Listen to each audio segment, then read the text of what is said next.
Baru pertama kali dalam sejarah peradilan Indonesia, pengadilan yang kita junjung tinggi, pengadilan yang kita hormati, dimaki-maki oleh salah satu pengacara. Dia melakukan sikapnya yang anarkis, dia melakukan sikap yang tidak layak dilihat, seperti preman. Apalagi yang paling kontroversi adalah ada salah satu pengacara yang sampai naik meja sidang. Ini jelas loh, ini jelas telah mencoreng marwah dan wibawa pengadilan. Profesi advokat atau profesi pengacara itu kan terkenal dengan profesinya yang terhormat, profesinya yang mulia, officium nobile. Dalam prakteknya ya berdebat, adu gagasan, adu argumen, bukan seperti preman. Inilah akibatnya kalau ada salah satu pengacara yang pernah diberhentikan diterima lagi oleh organisasi advokat lagi. Jadi pesan saya di sini adalah siapapun itu pengacara, siapapun itu dimanapun itu yang pernah diberhentikan secara tidak terhormat oleh organisasi advokatnya, jangan lagi diterima oleh organisasi advokat lainnya lagi. Dan saya menghimbau kepada Mahkamah Agung, yang mulia Ketua Mahkamah Agung, untuk tidak memberikan izin atau dicabut izinnya dan tidak boleh beracara di seluruh Indonesia dan dimanapun itu. Dan kepada pengacara yang sampai naik ke meja sidang, itu jelas loh sudah menghina pengadilan, dan saya juga menghimbau agar dia juga segera dicabut izinnya dan tidak boleh beracara di seluruh Indonesia dimanapun itu. Rasman Arif Nasution, Firdaus Eyobo, kalau kau ngaku-ngaku pengacara, aku lebih pengacara daripada kau yang tidak pernah dipertanyakan statusku, ijazahku, dan lain-lain. Kau harusnya menjaga marwah dan martabat pengacara. Pengacara itu profesi terhormat. Profesi terhormat itu berdebat, adu gagasan, adu ilmu, bukan premanisme kampungan seperti itu. Oke, saudara, kita jumpa lagi. Ini adalah video penting. Harap Anda jangan skip, Anda tonton sampai habis. Karena ini adalah merupakan presentasi dari Rumah Hukum Keluarga. Saudara, Indonesia adalah negara hukum.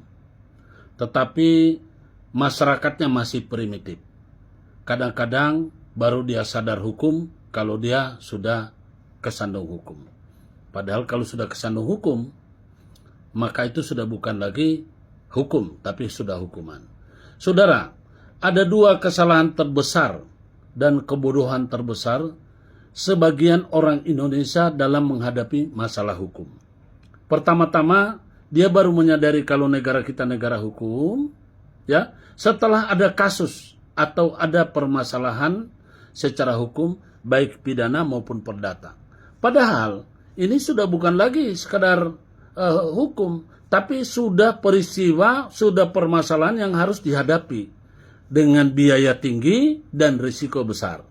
Nah, kemudian yang kedua, kebodohan terbesar, masyarakat kita itu rela membayar mahal dengan risiko tinggi guna upaya hukum untuk menyelesaikan kasus daripada mencegah, memproteksi seperti yang ada di negara maju, bergabung di Rumah Hukum Keluarga atau Family Law. Ini adalah kebodohan terbesar. Kedua, kita lebih murah mencegah, tetapi karena kita maunya berperkara, maka mereka tunggu ada perkara baru cari bantuan hukum. Inilah kesalahan. Nah, kalau sudah jadi kasus, bukan lagi sekadar urusan hukum, tetapi sudah musibah, saudaraku. Kalau sudah musibah, petaka dan hukuman yang berbiaya sangat mahal dan berpotensi untuk kehilangan harta, jadi harkat, martabat, kehormatan, serta harta benda. Ya, kadang-kadang harta waris jadi hilang karena itu. Nah, kalau sudah berurusan hukum, ya, sudah urusan hukum, sudah jadi kasus, maka banyak ancaman yang akan timbul. Ancaman kerugian. Pertama-tama, bisa jadi keliru memilih proses penyelesaian. Misalnya harusnya berdamai, tetapi kita jadi berperkara. Kedua, boleh jadi keliru dalam memilih pengacara yang akan membantu menangani perkara dimaksud. Ketiga, biaya penanganan pasti sangat mahal dan berbelit-belit juga melelahkan. karena bagaimanapun kalau sudah masuk persidangan maka biayanya mahal dan kita kalau mengikuti prosedur hukum pasti berbelit-belit. Nah, yang keempat, waktu yang dihabiskan untuk memperoleh kepastian hukum sangat panjang, ya, dan tidak pasti. Sebab apa? Kita berperkara di pengadilan tingkat pertama PN, kemudian kita bisa dibatalkan oleh PT, pengadilan tingkat kedua, kemudian bisa dibatalkan oleh pengadilan tingkat 3 MA, dan bisa dibatalkan oleh Mahkamah Agung, PK. Nah, saudara, selain dari kemenangan tadi itu, eksekusinya dalam perkara perdata itu biaya mahal. Nah, saudara, kemudian yang kelima, kerugian yang kelima adalah resiko kehilangan aset. Karena kalau dalam berperkara itu kalah, maka kita akan kehilangan aset. Padahal melalui rumah hukum keluarga, kita tidak perlu berperkara, tapi kita berunding. Kita mencari jalan penyelesaian, jalan tengah. Nah, kemudian saudara, yang kadang-kadang tidak terpikirkan adalah keharmonisan rumah tangga menjadi ancaman. Untuk itu kepada saudara-saudaraku, berpikirlah secara positif dan waras. Selesaikan masalah Anda melalui rumah hukum keluarga, daftarkan diri Anda dan keluarga menjadi peserta member di rumah hukum keluarga, agar Anda sudah punya kantor hukum sendiri, Anda sudah punya pengacara keluarga, Anda sudah punya pegawai hukum sendiri yang akan memberikan layanan dengan virtual service. Oke, kunjungi website kami, ada di bio TikTok lawyerku Guntual Laremba, dan WA-nya ada juga di situ. Oke, terima kasih. Kita jumpa lagi. Salam Pancasila. Saya Asok Prof. Dr. Musa Darwin Pane, SHMH, Ahli Hukum, Fakultas Hukum, Unikom Bandung. Dalam hal ini mau memberikan jawaban atas banyak pertanyaan mengenai apakah seorang pengacara naik ke meja sidang bisa dipidanakan, apakah seorang pengacara yang membuat kericuhan di persidangan bisa dipidanakan.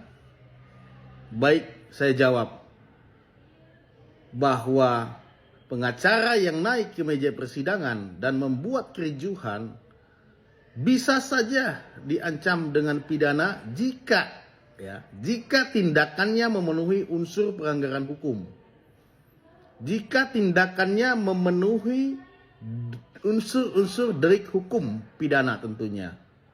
Ya, tentu bisa saja ya pasal-pasal yang dikenakan. Semisalnya pasal 212 KUHP ya. Dalam hal ini tindakan tersebut dipandang menghalangi atau melawan pejabat yang menjalankan tugas. Termasuk dalam hal ini pejabat hakim yang memimpin persidangan.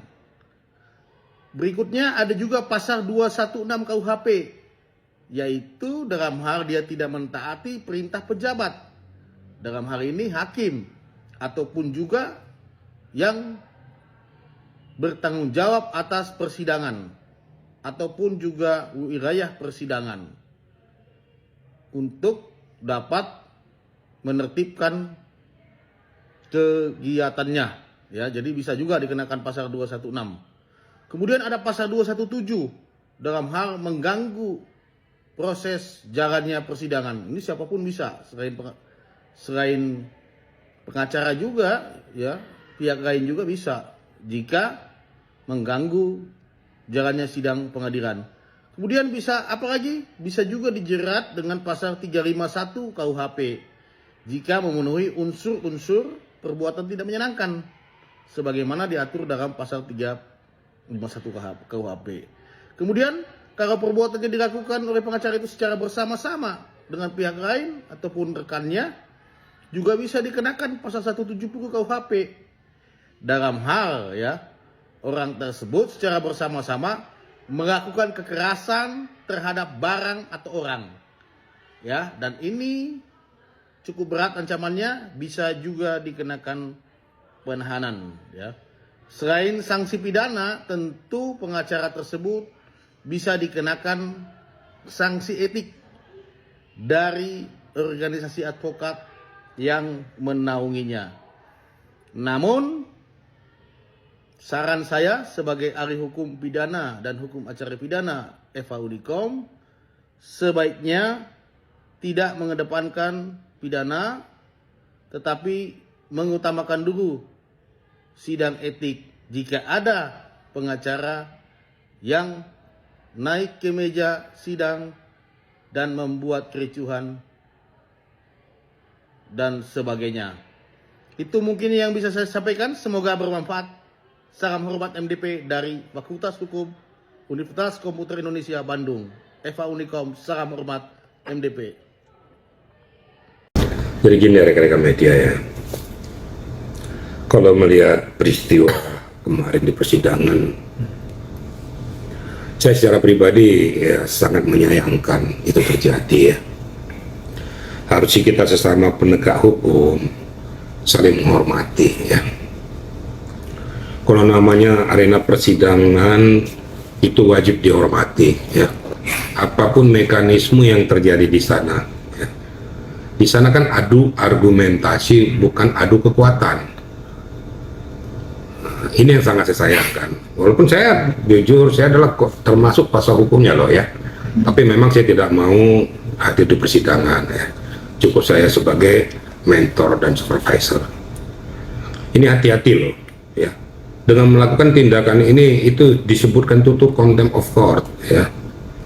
Waktu pelecehan juga di hadapan pengadilan, memperkeruh keadaan pengadilan, membuat kegaduhan di pengadilan, akibatnya menjatuhkan marwah dan martabat daripada pengadilan itu sendiri. Sedangkan hukum akhir daripada permasalahan itu kan ada di pengadilan. Kekuatan tertinggi yang memutuskan itu ada di tangan hakim. Makanya di pengadilan itu kan nggak ada gambar presiden dan wakil presiden, itu nggak ada. Berarti ya hakim itu hanya bertanggung jawab kepada Yang Maha Kuasa. Makanya berdasarkan ketuhanan Yang Maha Esa, dia selalu berlandaskan sana. Nah kita-kita ini yang datang ke sana, baik itu kita sebagai pelapor atau sebagai terdakwa atau sebagai saksi, siapapun kita yang ada di sana, wajib hukumnya untuk menghormati sidang pengadilan tersebut. Kalau ada hal-hal yang kurang konstruktif atau kurang berkenaan dengan pokok permasalahan, ya kan kita bisa adu argumentasi, bisa menyampaikan, bisa komplain, atau bisa memberikan pendapat hukum. Bukan dengan cara gebrak-gebrak meja, bukan dengan cara naik meja. Ini kan sudah tidak menghormati lagi hakim.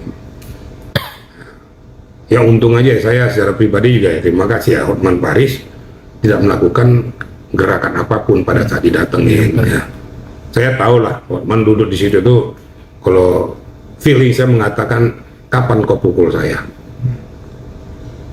Kalau kau pukul saya udah kena pidana, udah makin telak. Tapi ini terlepas dari semuanya, harusnya tidak perlu terjadi bagi kita sebagai penggawa hukum lah, yang mengerti hukum, memainkan hukum, dan melaksanakan hukum itu sendiri. Juga seperti itu. Terlepas media, terlepas netizen untuk mencermati, mendengarkan, ataupun menilai apa yang disampaikan nih. Dengan tidak mengurangi rasa hormat, tidak mengajari hakim dari sini, tapi sebaiknya untuk mengurangi, meminimais gejolak yang timbul. Karena ini kan masalah personal, masalah harga diri masalahnya nih. Rasman kan di situ kan berbicara tentang masalah harga diri karena dikatakan dia dicemarkan sebagai seorang advokat terhadap Hotman Paris. Gitu. Nah, Rasman kan pengen membuktikan semuanya di dalam azam pembuktian ini. Dan seharusnya menurut hemat saya, kenapa tidak sebelum di persidangan atau sehari sebelum di persidangan disampaikan kepada terdakwa dan tim kuasa hukumnya bahwa ini sidang akan tertutup karena materi pembuktian ini ada yang spesialis ataupun yang tidak boleh dipublikasikan. Nah, sebenarnya kalau seandainya kita berbicara tentang masalah ini, bisa saja kan cukup hakim yang melihat, ditunjukkan aja melalui chatnya itu, iya, buktinya bahwa ini kan hakim akan melihat semua, tidak perlu harus melalui layar. Nah, dengan demikian diketahui bahwa oh peristiwa seperti ini. Nah seharusnya menurut hemat saya ya sampaikan lebih dulu kepada terdakwa dengan tim kuasa hukumnya, sehingga pada saat di ajang pengadilan itu sedang berlangsung, tiba-tiba diberikan suatu keputusan yang menurut hemat saya ini pasti akan mengkebiri apa yang akan disampaikan oleh pihak Rasman. Inilah mungkin awal mula terjadinya kekisruan itu, awal mula terjadinya gejolak emosional daripada Rasman beserta dengan tim kuasa hukumnya. Yang mana jauh-jauh sebelum persidangan pun saya lihat ya Rasman sudah bergejolak tingkat emosionalnya terhadap si Hotman Paris itu sendiri. Nah, pencetusnya di situ. Akhirnya terjadilah peristiwa itu, peristiwa yang justru mencoreng keberadaan marwah martabat daripada pengadilan yang sedang berlangsung. Kira-kira gitu ya. Ya, ada yang tanya nih. Pak, kata pengacara yang naik ke meja persidangan itu, dia tidak melanggar. Kenapa? Karena sidang sudah ditutup oleh ketua majelis hakim. Sehingga itu tidak pelanggaran katanya gitu. Simpelnya begini. Hari Sabtu Minggu, pengadilan juga ditutup. Pengadilan hari Sabtu Minggu tidak ada persidangan. Ditutup pengadilan tersebut. Boleh nggak meja-meja pengadilan itu, meja-meja persidangan itu dipakai untuk gelar lapak pasar di pengadilan itu untuk hari Sabtu dan Minggu? Karena pengadilan ditutup. Kurang lebih seperti itulah. Kalau memang boleh, pasti banyak yang gelar dagangan di situ nantinya. Nah, ini yang terjadi. Seharusnya seorang advokat sangat tahu betul tentang kode etik dan perilaku tentang advokat. Diatur dalam Undang-Undang Advokat nomor 18 tahun 2003. Jelas ini terjadi contempt of court. Artinya apa? Seorang advokat yang tidak menghargai, yang justru menghina pengadilan atau menghina ruang persidangan. Terima kasih, salam cerdas hukum.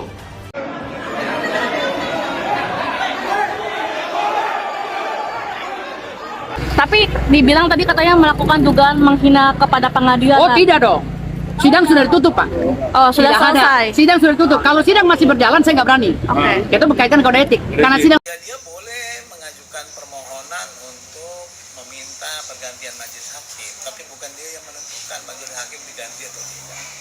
Dan majelis hakim diganti atau tidak itu kan harus ada alasan-alasan yang sah. Misalnya notabene mempunyai hubungan kekeluargaan dengan pihak-pihak yang sedang berperkara, misalnya begitu. Atau nyata-nyata menunjukkan tindakan-tindakan yang melanggar etika kehormatan hakim yang lainnya. Tetapi kalau menurut hemat saya, seperti saya katakan di depan tadi, ketika hakim menetapkan bahwa pemeriksaan saksi dilaksanakan secara tertutup, itu adalah keputusan majelis hakim yang harus dihormati. Itu penetapan majelis hakim yang harus dihormati, yang hanya bisa dilawan dengan cara mengajukan keberatan untuk dicatat atau menjadikan itu sebagai dalil pembelaan, dalil upaya hukum, atau melaporkannya kepada pengawas Mahkamah Agung, atau melaporkannya kepada pengawas eksternal seperti Komisi Yudisial. Tapi sama sekali tidak bisa kemudian memprotes, memaksakan untuk kemudian dilaksanakan secara tertutup, dan atau kalau tidak dituruti minta majelis hakim diganti. Saya kira ini menunjukkan pertama ketidakpahaman secara baik hukum acara, yang kedua juga tidak menunjukkan bahwa paham etika di dalam menjalankan profesi advokat, dan itu saya kira ini yang patut disayangkan kalau itu terjadi, apalagi ketika terdakwanya adalah seorang advokat, katakanlah begitu, yang seharusnya jauh lebih tertib karena dia mengerti tentang hukumnya, kan begitu. Orang awam boleh saja seperti itu, tapi kan advokat kan sarjana hukum, mengerti hukum, yang harusnya orang yang mengerti hukum itu pasti lebih tinggi etikanya daripada orang yang tidak mengerti hukum. Bang Hotman mungkin pinter ya, dia ngerasa kayak ini tuh di persidangan apalagi disorot oleh kamera. Jadi kayak dia ya santai aja, meskipun dia dihadang-hadang, ditunjuk-tunjuk, disalahkan dan bla bla bla yang terjadi, dia mencoba untuk tetap tenang, tetap nggak mau terbawa emosi apalagi melawan, karena hal tersebut bisa berdampak buruk pada image-nya dia gitu loh. Apalagi di sini dia itu sebagai pelapor, ingat ya, pelapor, korban, saksi itu dilindungi undang-undang, dan mereka memang harus dilindungi terutama di dalam persidangan.